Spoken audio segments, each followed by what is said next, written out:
일본 열도가 발칵 뒤집혔습니다. 지금 일본은 한글과 한국 문화로 처참하게 점령당하고 있어요. 이대로 계속 가다가는 일본이 온통 한국의 식민지가 돼버릴지도 모릅니다. 100년 전 조선어 말살 정책을 통해 한국어와 한글을 지우려 했던 바로 그 일본이 지금은 한글에 점령당하고 있는 거예요. 그런데 더 놀라운 건 일본이 이 사실을 철저히 숨기고 있다는 겁니다. 일본인들의 마지막 자존심일까요? 언론에서도 정부에서도 조용히 묻으려고 하는 이 상황. 한때 아시아의 중심이었던 일본, 그들의 자부심이었던 젊은 세대는 지금 한국행 비행기표를 끊어가며 한국어를 배우러 떠나고 있는데 말이에요. 대체 일본에서 무슨 일이 일어나고 있는 걸까요? 그 전에 잠깐 1초 만에 누를 수 있는 좋아요 버튼을 꾹 눌러주시면 영상 제작에 큰 힘이 됩니다. 한국 같은 나라에서도 저를 거절하다니. 왜죠? 제가 뭐가 부족하단 말입니까? 자존심이 무너졌어요. 서울국제학교에 지원했습니다. 자신만만했죠. 옥스퍼드 출신의 15년 경력이면 충분하다고 생각했거든요. 하지만 며칠 후 날아온 건 차가운 불합격 통지였어요. 지원해주셔서 감사합니다. 아쉽게도 이번에는 인연이 되지 않았습니다. 하지만 이야기는 여기서 시작이 아닙니다. 저는 헬렌 오스틴입니다. 39세, 런던 남부 명문 공립고등학교에서 15년간 영어를 가르쳐왔죠. 옥스퍼드에서 영문학 석사를 따고 문학을 통해 학생들의 사고력과 감수성을 키우는 것이 진정한 교육이라고 믿어왔습니다. 그런데 모든 게 한순간에 무너졌어요. 영국 교육부가 정책을 바꾸면서 문학 시수가 대폭 축소됐거든요. 제가 그토록 사랑했던 고전문학 수업은 실용영어 과목과 통합됐고 저는 행정 보조 업무로 밀려났습니다. 학교 교무실에서 들려오는 말들이 가슴을 후벼 팠어요. 15년간 쌓아온 제 수업의 의미가 이렇게 쉽게 무너질 수 있다니. 그때 문득 대학 시절 기억이 떠올랐습니다. 글로벌 교육 세미나에서 만났던 한국계 유학생 미나정이 말했었죠. 한국에선 학생들이 교과서를 요약하고 자율 발표하는 수업이 많아요. 저는 그때 씩 웃으며 대답했었어요. 그건 암기력이 좋다는 거지. 창의성과는 다르잖아요. 미나가 자율적인 사고도 존재한다고 반박했지만 저는 그래도 깊이가 부족하다고 단정지었죠. 그날 이후 우리는 더 이상 말을 섞지 않았습니다.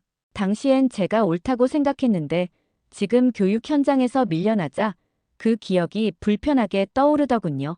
그때 제가 너무 가볍게 잘라버린 건 아닐까요? 하지만 동시에 한국 교육은 결국 시험 중심이라는 기존 인식을 완전히 버릴 수는 없었어요.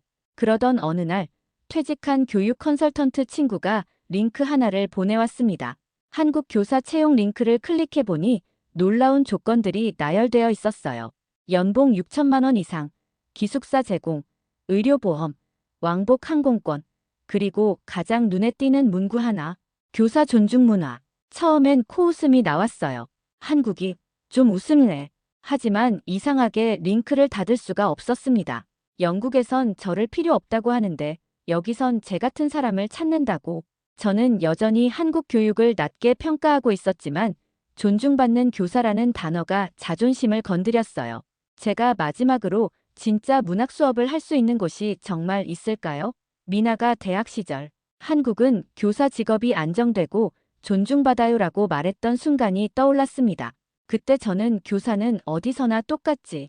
감정만 중시하는 교육에서 존중이 무슨 의미야라고 대답했었는데 지금 그 말이 자기도 모르게 현실감 있게 다가오고 있었어요. 그래서 지원했습니다. 서울국제학교에. 옥스퍼드 출신의 15년 경력. 이 정도면 충분하다고 생각했거든요. 자기소개서에는 분석 중심의 깊이 있는 문학 교육을 강조했어요. 제 철학과 신념을 당당하게 써내려갔죠. 하지만 현실은 냉혹했어요. 며칠 후 날아온 건 차가운 불합격 통지였습니다. 이유도 모른 채 떨어졌어요. 한국 같은 나라에서도 저를 거절하다니. 자존심이 바닥까지 떨어졌습니다. 서울에서 거절당한 뒤 며칠 뒤 도쿄 국제학교에서 임시직 제안이 왔어요. 망설일 이유가 없었죠. 자존심은 구겨졌지만 일단 어디든 가서 다시 시작해야겠다는 생각이었거든요. 그렇게 도쿄에 왔습니다. 하지만 현실은 생각보다 답답했어요. 수업 방식은 낭독과 필기가 전부였고 창의적 접근은 허용되지 않았습니다. 첫 달 수업을 마친 후 교육회의에서 들은 말은 더욱 충격적이었어요. 교사 평가 기준은 수업 충실도와 연차순입니다. 연차순이라니. 제 실력이나 열정은 전혀 고려되지 않는다는 뜻이었어요. 그런데 회식 자리에서 일본 동료 교사가 던진 말이 제 세계관을 완전히 흔들어 놓았습니다. 요즘은 다들 한국 가고 싶어 해요. 실력으로 인정받으니까요. 여기서는 아무리 좋은 수업을 해도 나이 어린 사람이 승진하기 어렵잖아요. 그런데 한국은 다르대요. 젊은 교사라도 실력만 있으면 바로 인정받고 연봉도 능력에 따라 올라간다고 하더라고요. 그래서 우리 학교 영어과 선생님 2명이 이미 한국으로 떠났어요. 한국을 무시했던 제가 일본보다 한국이 낫다는 얘기를 듣게 될 줄이야. 왜 저는 다른 교사들보다도 한국을 모르는 거죠? 혼란과 동시에 자존심에 상처를 받았어요.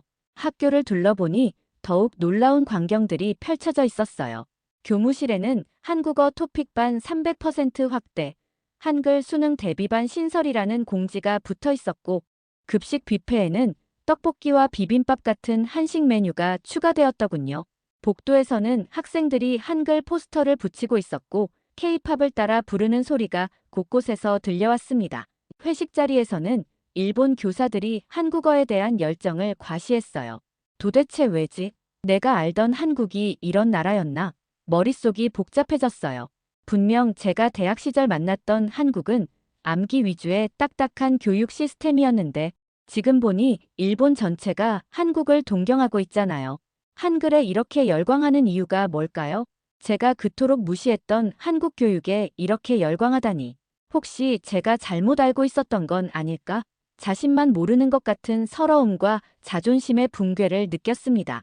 미나가 한국은 교사도 학생도 자발적이고 경쟁력 있다며 자부하던 모습이 떠올랐어요. 당시 저는 무시했지만 지금 그대로 현실이 되고 있었거든요. 방과 후 한글 스터디 모임에 참여해보기로 했습니다. 한국인 멘토 교사도 함께 참여하고 있었어요. 궁금증을 참을 수가 없어서 조심스럽게 물어봤습니다. 요즘 애들이 한국을 좋아하는 이유가 도대체 뭔가요? 한국인 교사가 미소를 지으며 대답했어요. 한국 교육은 학생들이 스스로 생각하고 표현할 기회를 많이 줘요. 토론하고 발표하고 서로 피드백하면서 성장하거든요. 그리고 무엇보다 선생님들이 학생 한 명 한 명을 진심으로 챙겨줍니다. 그 말을 듣는 순간 가슴이 뜨끔했어요. 제가 15년간 해온 건 정말 무엇이었을까요? 학생들이 짝을 지어 괜찮아요? 고마워요 같은 감정을 문장으로 쓰며 서로의 기분을 교환하는 모습이 인상적이었습니다. 한국 멘토 교사의 다도 수업에서는 차향과 한글이 어우러진 문화적 공감의 장이 펼쳐졌어요. 일본 학생 중 한 명이 말했습니다. 한글을 배우고 나서 제 자신을 더 잘 표현하게 됐어요. 그 순간 저는 깨달았어요. 이 언어는 따뜻하다. 글자 하나에 마음이 담기는구나. 분석만 추구하던 제 사고가 감정의 흐름을 함께 느끼게 되는 전환점이었습니다. 학생이 먼저 발언하고 해석하게 하는 게 최고의 교육이라던 미나의 말이 신비하게 되살아났어요. 도쿄에서 지내면서 한국에 대해 더 알고 싶어서 자료를 찾아보던 중 한글의 놀라운 역사를 알게 되었습니다. 한국인 멘토 교사가 들려준 이야기부터 충격적이었습니다. 한글은 15세기에 만들어진 문자인데 당시 세계 어느 곳에서도 볼 수 없었던 과학적 원리에 기반했다더군요. 입술 모양, 혀의 위치, 목구멍의 형태까지 고려해서 글자 모양을 만들었다니. 단순히 기호를 외우는 게 아니라 발음 원리를 이해하면 누구나 쉽게 배울 수 있는 문자였어요. 세계에서 문맹률이 가장 낮은 나라가 어디인지 아세요? 한국인 교사가 물었습니다. 핀란드, 노르웨이.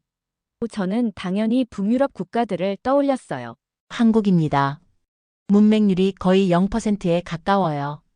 전 세계 평균 문맹률이 14%인데 한국은 1%도 안 됩니다. 정말 놀라웠어요. 유네스코에서도 한글을 세계에서 가장 과학적인 문자라고 인정했다더군요. 다른 언어는 배우는데 몇 년이 걸리지만 한글은 몇 주면 기본적인 읽기와 쓰기가 가능하다는 거예요. 더욱 감동적인 것은 한글이 만들어진 목적이었습니다. 조선의 세종대왕이 일반 백성들도 쉽게 배울 수 있도록 만든 문자라니. 당시 한자를 모르는 백성들이 억울한 일을 당해도 글로 호소할 수 없는 현실을 안타까워해서 만든 문자였어요. 한국인 교사가 훈민정음 서문을 읽어주는데 눈물이 날 뻔했어요. 500년 전에 이미 교육의 민주화를 생각했다니. 하지만 더 놀라운 이야기가 있었습니다. 일제강점기 동안 일본이 한국어 사용을 금지했다는 사실을 알게 됐거든요. 학교에서 한국어를 쓰면 체벌을 받았고 한국어로 된 책들은 불태워졌다더군요. 심지어 한국 사람들에게 일본식 이름을 강요하기까지 했다니. 언어는 민족의 정신이에요. 언어를 없애면 그 민족의 정체성도 사라진다고 생각했던 거죠. 한국인 교사가 슬픈 표정으로 설명해줬습니다. 그런데 더 놀라운 건 그 이후의 이야기였어요. 해방 후 한국 사람들이 다시 한글로 교육하기 시작했을 때 불과 몇십 년 만에 문맹률을 78%에서 거의 0%까지 낮췄다는 거예요. 1945년 해방 당시 한국의 문맹률은 78%였는데 1970년대에는 10% 이하로 떨어졌거든요. 25년 만에 이룬 성과였어요. 아프리카나 남미 여러 나라들이 아직도 30-40%의 문맹률로 고생하고 있는 상황에서 말이죠. 한글을 탄압했던 바로 그 일본에서 지금 학생들이 한글을 배우겠다고 줄을 서고 있다니. 역사의 아이러니가 이런 건가요? 도쿄 시내 서점에 가보니 한글 학습서가 베스트셀러 코너에 진열되어 있더군요. 일본 젊은이들이 한글이 예뻐서 배우기 쉬워서 한국어를 배운다고 하는 모습을 보면서 감동을 금할 수 없었어요. 일본 학생들이 토픽 시험을 준비하는 현실을 보면서 더욱 실감했습니다. 학생들에게 직접 물어보니 놀라운 대답들이 돌아왔어요. 한국 대학에 꼭 교환학생으로 가고 싶어요. 한국 회사 취직하려면 토픽이 필수예요. 삼성, LG, 현대 이런 글로벌 기업들이 일본보다 연봉도 높고 복지도 좋다고 해요. K-팝 가사를 한글로 직접 읽고 싶어요. 번역으로는 느낄 수 없는 감정이 있다고 하니까요. 한 학생은 더욱 구체적으로 말했어요. 제가 조사해보니까 한국 IT 기업들이 일본 직원들을 뽑고 있어요. 네이버, 카카오, 쿠팡 이런 회사들이요. 그런데 토픽 4급 이상은 기본이래요. 한국어 할 줄 아는 일본인이 아직 많지 않아서 경쟁력이 높다고 하더라고요. 정말 놀라웠어요. 제가 무시했던 한국이 이제는 일본 젊은이들에게 꿈의 무대가 되어 있었거든요. 단순한 문화적 관심을 넘어서 실제 커리어와 미래를 위한 투자로 한국어를 배우고 있었어요. 도쿄 한글 학원 앞에는 토픽 시험 접수하려는 학생들이 긴 줄을 서 있었고 시험 접수가 시작 몇 분 만에 마감된다는 공지도 봤습니다. 억압받던 언어가 이제는 전 세계에서 가장 배우고 싶어하는 언어 중 하나가 됐어요. 언어의 생명력이 이렇게 강할 수 있구나. 탄압받고 억압받던 언어가 결국 승리했다는 생각이 들었습니다. 어느 날 학교에서 충격적인 공지가 나왔습니다. 도쿄 학교에서 한국어 수업을 대폭 확장한다는 내용이었어요. 한글 수요가 급증하면서 기존 영어 시간의 절반을 한국어 수업으로 대체한다는 거였죠. 순간 머리가 하얘졌어요. 영어 교사로서 제 자리가 위태로워진 거잖아요. 그런데 동시에 묘한 생각이 들었어요. 내가 그토록 무시했던 한국어가 지금 나를 위협하고 있다니. 이 상황이 우스운지 절망적인지 판단이 안 서더군요. 이제 정말 선택의 기로에 선 거구나. 계속 과거에 머물면서 무너져가는 자존심을 붙잡고 있을 것인가? 아니면 새로운 길을 택할 것인가? 고민 끝에 결심했습니다. 한글 공부를 시작하자. 토픽 준비를 시작했어요. 처음엔 어색했죠. 39세에 새로운 언어를 배운다는 게 쉬운 일이 아니었거든요. 하지만 글자 하나하나에 담긴 의미를 이해하면서 놀라운 일이 일어났어요. 제가 그동안 놓쳤던 새로운 세계가 열린 거예요. 한글을 배우면서 언어가 단순한 소통 도구가 아니라 사고와 감정을 담는 그릇이라는 걸 깨달았습니다. 한글 능력이 제 생존 수단이 될 줄이야. 인생이 참 아이러니하네요. 한국 생활에 대한 다양한 영상도 찾아봤어요. 제가 가졌던 편견이 얼마나 잘못된 것이었는지 깨달았습니다. 교통, 의료, 주거 환경 모든 것이 생각보다 훨씬 체계적이고 현대적이었거든요. 특히 디지털 인프라는 일본보다도 앞서 있다는 걸 알고 충격을 받았어요. 도쿄 광역교육 포럼에 외국어 교사 대표로 참석했습니다. 도쿄 국제포럼 컨벤션홀에 모인 500여 명의 교육 관계자들 앞에서 발표가 시작됐어요. 2024년 외국어 교육 현황을 발표하겠습니다. 도쿄 교육청 담당자가 스크린을 가리키며 말했습니다. 한글 수요가 작년 대비 307% 증가했습니다. 순간 홀 안이 웅성거렸어요. 저도 모르게 숨을 멈췄습니다. 제가 학교에서 목격한 일이 저희 학교만의 현상이 아니었던 거예요. 반면 중국어는 15% 감소, 영어는 정체 상태입니다. 도쿄 전체 고등학교 중 73%가 한국어반을 신설했고 중학교도 45%가 한국어를 제2외국어로 채택했습니다. 제 옆에 앉은 영어 교사가 제게 속삭였어요. 헬렌 씨, 우리 정말 위기인 것 같아요. 더 충격적인 발표가 이어졌습니다. 가장 큰 문제는 한국어 교사 부족입니다. 현재 수요 대비 교사 공급률이 30%에 불과합니다. 많은 학교에서 한국어반을 개설하고 싶어도 교사가 없어서 못하고 있는 상황입니다. 홀 안 곳곳에서 한숨 소리가 들렸어요. 영어나 중국어 교사들의 표정이 어두워지는 게 보였습니다. 이에 따라 일본 정부는 2025년부터 대학 입시에서 한국어를 정규 선택 과목으로 확대하기로 결정했습니다. 또한 한국어 교육 예산을 전년 대비 400% 증액하여 교사 양성에 집중할 예정입니다. 그때 도쿄대 언어학과 교수가 마이크를 잡았습니다. 이것은 단순한 유행이 아닙니다. 문명의 역전이라고 할 수 있어요. 과거 우리가 언어와 문화를 억압했던 그 나라의 언어를 이제 우리 아이들이 앞다투어 배우고 있습니다. 이는 언어의 힘, 문화의 힘이 얼마나 강한지를 보여주는 역사적 사건입니다. 그 순간 저는 소름이 돋았어요. 제가 학교에서 경험한 모든 것들이 일본 전체에서 벌어지고 있는 거대한 변화의 일부였던 거죠. 일제강점기 언어 말살 정책을 딛고 부활한 한글의 위력을 실감했어요. 일본 교육청조차 한국어의 영향력을 공식적으로 인정하고 있었거든요. 포럼이 끝나고 복도에서 다른 교사들과 이야기를 나눴는데 모두들 같은 고민을 하고 있더군요. 우리도 한국어 배워야 하나? 아니면 전직을 고려해야 하나? 저는 그때 확신했어요. 제가 한글을 배우기로 한 결정이 옳았다는 것을. 이건 단순한 생존의 문제가 아니라 시대의 흐름을 읽는 문제였거든요. 토픽 시험 준비는 생각보다 힘들었어요. 매일 새벽 5시에 일어나서 2시간씩 한글 공부를 했습니다. 일본어와 영어만 사용하던 뇌가 한글의 논리에 적응하는데 시간이 걸렸거든요. 처음엔 정말 막막했어요. 안녕하세요라는 간단한 인사도 발음이 어색했죠. 하지만 포기할 수 없었습니다. 이건 제 마지막 기회였거든요. 한국인 멘토 교사가 저를 도와줬어요. 매주 토요일마다 개인 과외를 해주면서 말했습니다. 헬렌 선생님, 한글은 마음으로 배우는 언어예요. 문법만 외우지 말고 감정을 담아보세요. 그 말이 전환점이었어요. 단순히 시험을 위해서가 아니라 정말로 이 언어를 이해하고 싶다는 마음이 생겼거든요. 한글 하나하나에 담긴 의미를 생각하면서 공부하니까 신기하게도 기억에 더 잘 남았어요. 3개월 후 토픽 시험을 봤습니다. 시험장에 들어가면서 떨렸어요. 39세에 새로운 언어 시험을 본다는 게 쉬운 일이 아니었거든요. 하지만 문제를 풀면서 놀랐어요. 한글 공부를 하면서 배운 것들이 자연스럽게 나오더라고요. 몇 주 후 결과가 나왔어요. 토픽 3급 합격. 그때의 기쁨은 정말 말로 표현할 수 없었습니다. 옥스퍼드 석사 졸업할 때보다도 더 뿌듯했어요. 바로 그때 서울국제학교에서 재공고가 나왔습니다. 이번엔 토픽 3급이 필수 조건으로 명문화되어 있었어요. 운명 같았죠. 제가 막 취득한 자격이 딱 필요한 조건이었거든요. 지원서를 다시 작성하면서 마음이 완전히 달라져 있음을 느꼈어요. 1년 전에 저와는 다른 사람이 된 것 같았습니다. 자기소개서 마무리에 이렇게 썼어요.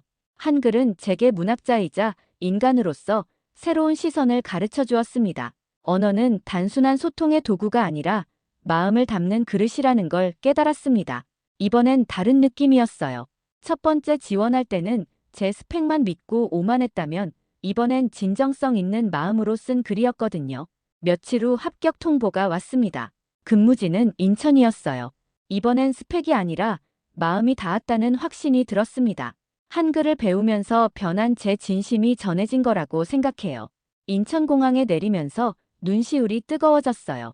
1년 전 런던에서 좌절했던 제가 이제 한국 땅을 밟고 있다니. 속으로 속삭였습니다.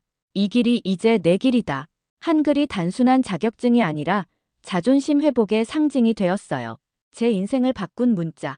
그것이 바로 한글이었습니다. 서울국제학교 첫 수업 날이 왔습니다.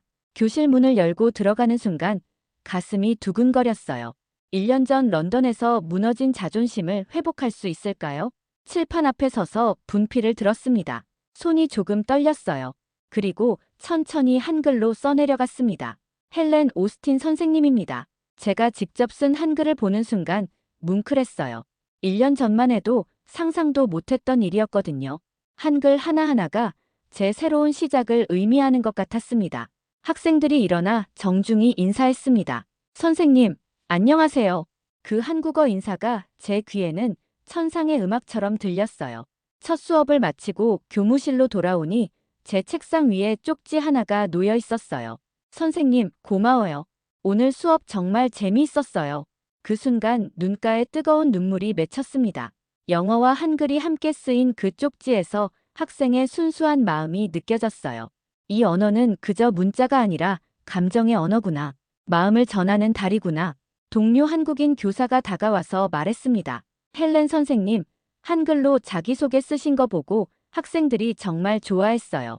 외국인 선생님이 한글을 이렇게 정성스럽게 써주시다니. 그때 깨달았어요.